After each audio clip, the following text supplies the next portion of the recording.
Hello everyone.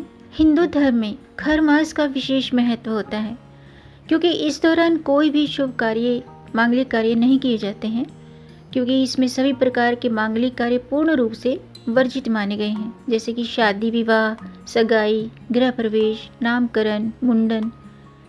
खर मास तब शुरू होता है जब सूर्य देव धनु या मीन राशि में प्रवेश करते हैं और ये पूरा 1 महीना चलता है।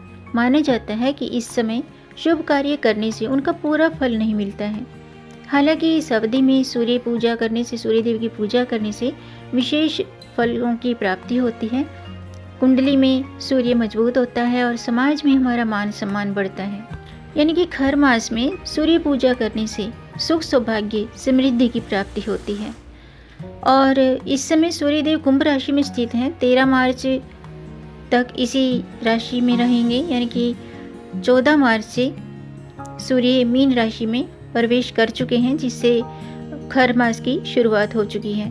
तो ऐसे में साल का पहला खर मास 14 मार्च से शुरू हो चुका है और 13 अप्रैल को समाप्त होगा। इस दिन सूर्य मीन राशि से निकलकर मेष राशि में प्रवेश करेंगे, जिसे हिंदू नववर्ष की शुरुआत भी माना जाता है। इस दिन से शादी, विवाह, गृह प्रवेश और कोई भी शुभ और मांगलिक कार्य इस दिन से शुरू हो जाते हैं। यानी कि 13 अप्रैल के बाद कोई भी मांगलिक कार्य शुरू कर सकते हैं। खर मास के दौरान सूर्यदेव की ऊर्जा और तेज कमजोर हो जाता है। सूर्य को शुभ कार्यों का कारक माना जाता है, लेकिन जब उनकी शक्ति क्षीण हो जाती है तो इस समय किए गए कार्य, मांगलिक कार्यों का पूरा फल प्राप्त नहीं होता है और इसी कारण से इस दौरान विवाह, गृह प्रवेश, कोई भी शुभ कार्य करने की मनाही होती है।